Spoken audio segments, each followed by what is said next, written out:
Very good morning. Welcome to 929 TV. నేను ప్రియాంక. బులెటిన్లో details చూద్దాం. రాష్ట్రానికి పెట్టుబడులు తేవడమే లక్ష్యంగా సీఎం చంద్రబాబు నాయుడు దావోస్ పర్యటనకు వెళ్లారు. దావోస్లో జరిగే వరల్డ్ ఎకనామిక్ ఫోరం సదస్సుకు సీఎం వెళ్తున్నారు.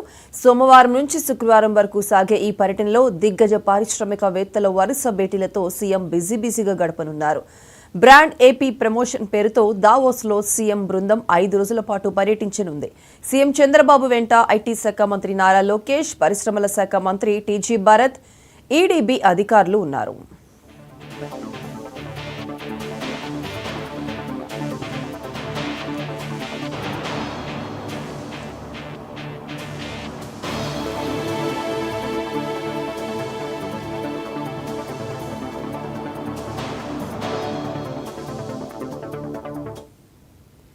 ప్రపంచ బిజినెస్ దిగ్గజాలు హాజరయ్యే ఈ సదస్సులో పాల్గొనడం ద్వారా ఏపీకి భారీగా పెట్టుబడులు తెచ్చేందుకు సీఎం చంద్రబాబు ప్రయత్నం చేయనున్నారు. సోమవారం జ్యూరిచ్లో 10 మంది పారిశ్రామికవేత్తలతో సీఎం సమావేశమవుతారు. అనంతరం హోటల్ హయత్లో meet and greet with Telugu diaspora పేరుతో జరిగే తెలుగు పారిశ్రామికవేత్తల సమావేశంలో పాల్గొంటారు. ఈ భేటీలో ఏపీలో పెట్టుబడులకు ఉన్న అవకాశాలపై సీఎం చర్చిస్తారు. అనంతరం దావోస్లో పారిశ్రామికవేత్తలతో జరిగే సమావేశంలో పాల్గొంటారు.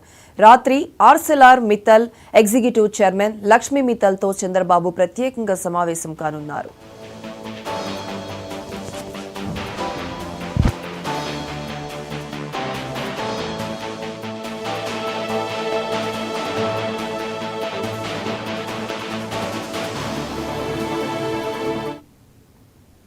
రెండో రోజు సిఐఐ సెషన్లో గ్రీన్ హైడ్రోజన్ అంశంపై చర్చ. Solar Impulse, Welspun, Coca Cola, LG, Carlsberg, Walmart international, Cisco, Cognizant తదితర సంస్థల చైర్మన్లు సహా సీఈఓలతో జరిగే సమావేశానికి సీఎం చంద్రబాబు హాజరవుతారు. ఈ సమావేశానికి యూఏఈ ఎకానమీ మంత్రి అబ్దుల్లా బిన్ కూడా హాజరవుతారు. అనంతరం ఎనర్జీ ట్రాన్స్మిషన్ చర్చల్లో సీఎం పాల్గొంటారు. అంతర్జాతీయ మీడియా సంస్థలు నిర్వహించే చర్చాగోష్ఠులు, బ్లూంబర్గ్కు ఇచ్చే ఇంటర్వ్యూల్లో రాష్ట్ర విధానాలను ఆయన వివరిస్తారు.